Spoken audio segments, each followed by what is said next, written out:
अब शादीशुदा महिला को फुसलाना अपराध होगा।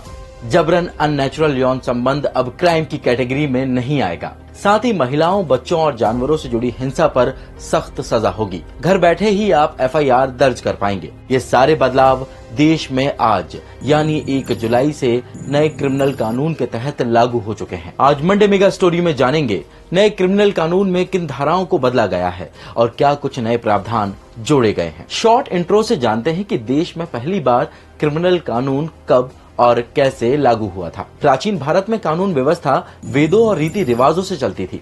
मुगल शासन में शरीयत कानून लागू हुआ। भारत में ईस्ट इंडिया कंपनी के आने के बाद साल 1834 में पहला कमीशन बना। लॉर्ड मैकॉले इसके अध्यक्ष थे। मैकॉले ने ही भारतीय दंड संहिता यानी आईपीसी का पहला ड्राफ्ट तैयार किया था और 1861 में तीसरा लॉ कमीशन बना। करीब 170 सालों तक ये क्रिमिनल कानून देश भर में बदलावों के साथ लागू रहा। 21 दिसंबर 2023 को भारत की संसद ने नए क्रिमिनल कानूनों को पारित किया। 25 दिसंबर को राष्ट्रपति द्रौपदी मुर्मू ने इसे मंजूरी दे दी। अब आईपीसी की जगह भारतीय न्याय संहिता यानी बीएनएस, सीआरपीसी की जगह नागरिक सुरक्षा संहिता और इंडियन एविडेंस कोड की जगह भारतीय साक्ष्य संहिता नाम होगा। नए कानूनों में कई धाराओं को बदला गया है। इनमें मर्डर के लिए अब 302 की जगह 101, रेप के लिए 375 की जगह 63, ऐसे ही गैंग रेप, दंगे, दहेज हत्या, हत्या का प्रयास, मानहानि, किडनैपिंग, हमला करना जैसे अपराधों की धाराएं भी बदली हैं। नए कानूनों में कुछ जोड़ा तो कुछ हटाया भी गया है। खास तौर से बच्चों और महिलाओं को लेकर बड़े अपडेट किए गए हैं। सबसे पहले बात महिलाओं को लेकर नए कानूनों में 4 बड़े अपडेट की।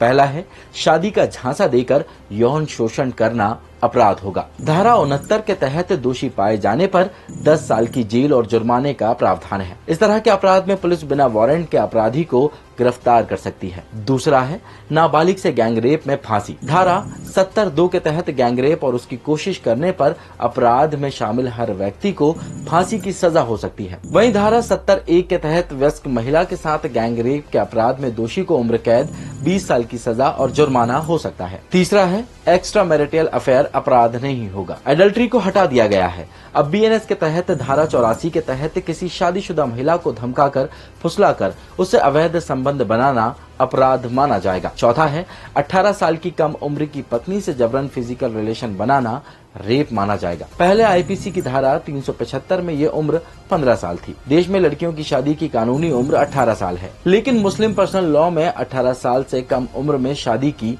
इजाजत है। तो वही नए कानून के तहत बच्चों से जुड़े 2 बड़े बदलाव किए गए हैं। इनमें पहला है बच्चों की किडनैपिंग के मामले में 7 साल की सजा और जुर्माना दोनों हो सकता है। वहीं बच्चों की खरीद फरोख्त में 7 से 14 साल तक की सजा का प्रावधान है। दूसरा है मीडिया अब अदालत की इजाजत के बिना यौन अपराधों से जुड़ी हुई कोर्ट कार्रवाई को पब्लिक नहीं कर पाएगी। ऐसा करने पर सजा और जुर्माना दोनों हो सकता है। साथ ही मेडिकल लापरवाही की वजह से मौत होने पर दोषी पाए जाने पर स्टाफ को 5 साल की सजा और डॉक्टर को इन मामलों में 2 साल तक की सजा हो सकती है। हिट एंड रन के मामले में दोषी बिना पुलिस या मजिस्ट्रेट को सूचना दिए बगैर भाग जाता है तो उसे नए कानून के तहत 10 साल तक की जेल और 7 लाख तक का जुर्माना हो सकता है। भारतीय न्याय संहिता में छोटे मोटे अपराध के लिए कम्युनिटी सर्विस का जिक्र किया गया है, जिससे समाज को फायदा होता है। इसके अलावा बीएनएस की धारा 291 के मुताबिक यदि कोई पालतू जानवर किसी व्यक्ति पर अटैक करता है या कोई नुकसान पहुंचाता है तो जानवर के मालिक को 5,000 रुपए का जुर्माना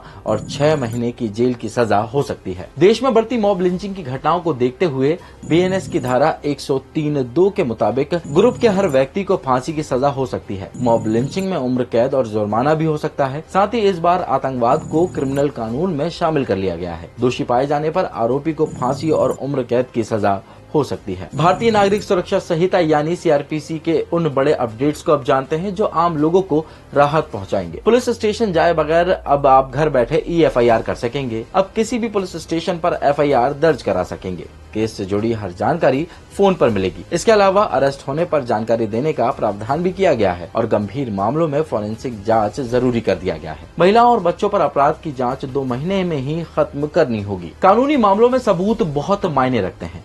इन्हें लेकर भारतीय साक्ष्य अधिनियम में क्या बदलाव है ये भी जान लेते हैं। अब ई डॉक्यूमेंट्स को सबूत के तौर पर जोड़ा गया है। प्राइमरी एविडेंस का दायरा बड़ा है। इसमें डिजिटल रिकॉर्ड्स, वीडियो रिकॉर्डिंग को प्राइमरी एविडेंस माना जाएगा, बशर्ते उनके साथ किसी प्रकार की कोई छेड़छाड़ ना की गई हो। पुलिस को दिया गया बयान कोर्ट में मान्य नहीं होगा। इन कानूनों को लेकर दावा किया जा रहा है कि इससे आम आदमी को राहत मिलेगी, तो वहीं एक तबका ऐसा भी है जिसने नए कानून में बनाए गए प्रावधानों का विरोध भी किया है। ऐसी और भी वीडियोस को देखने के लिए बने रहें दैनिक भास्कर ऐप के साथ।